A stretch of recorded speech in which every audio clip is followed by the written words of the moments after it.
Elgin, Subway Surfer Bowling, your creative caricature marketing consultant. Recently, I was asked a question, and the question was, how do I go from drawing caricatures in the studio to drawing them in real life, a real life setting? And I guess that means, how do I get the courage to draw in real life? Because we all know in a studio setting, everything is, well, set up for you.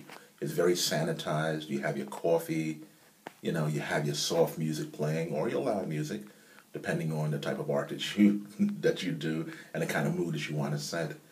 And you can erase, you can do revisions, you can call a friend, to collaborate with you on a project and all of those things.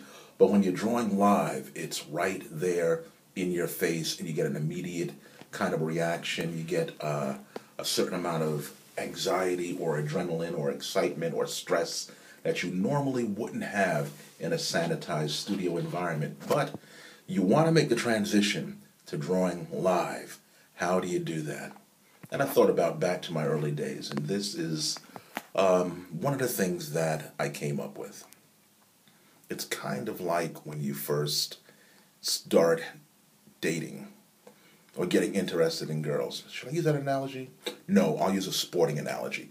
Let's say the first time you're playing soccer or baseball or boxing or any kind of sport. You've done your research on the sport.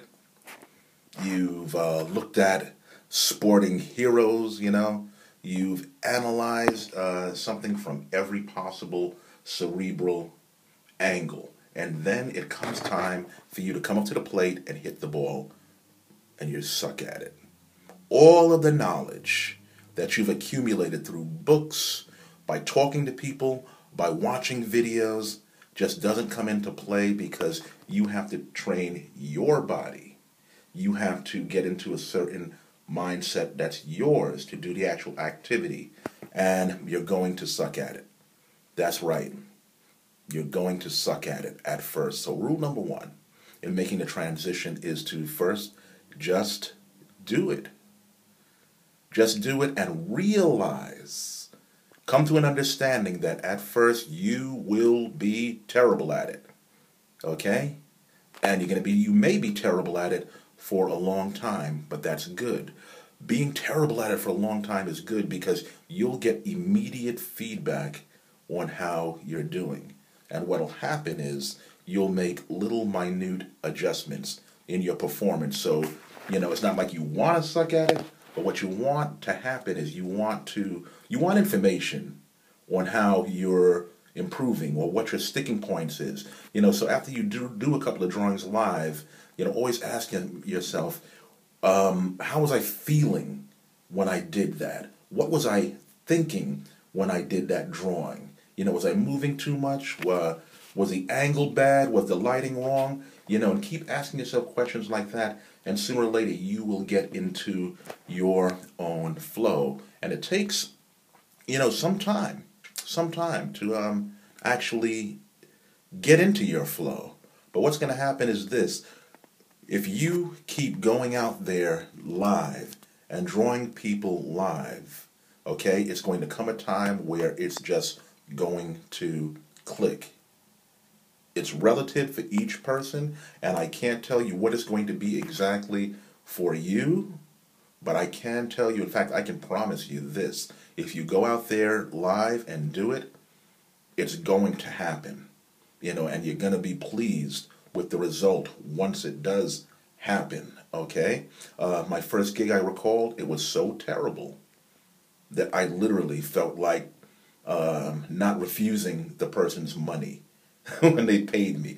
I actually thought these drawings were so bad that I was robbing the person in some kind of way.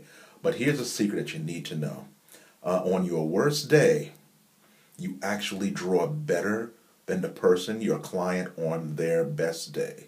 Okay? And they're going to be very happy that you're even making the attempt, even if you get something right, like the hair or the expression in the eyes or the nose or something like that. They're going to think that, this is brilliant. Now, it's just like when I took up public speaking. You know, speaker told me on the inside, emote, really, really get into your speech, enunciate, talk loudly, be animated. He said to you, on the inside, it's going to sound like you're doing too much. But on the outside, when the viewers watch you, it's going to be just right. I'll talk more about this subject in subsequent videos because it's important to talk about. But I hope you got something out of this. This is Elgin, Subway Surface Bowling, your creative caricature marketing consultant. And yes, we're still in the bathroom. Still in the bathroom. I'm trying to turn this thing off.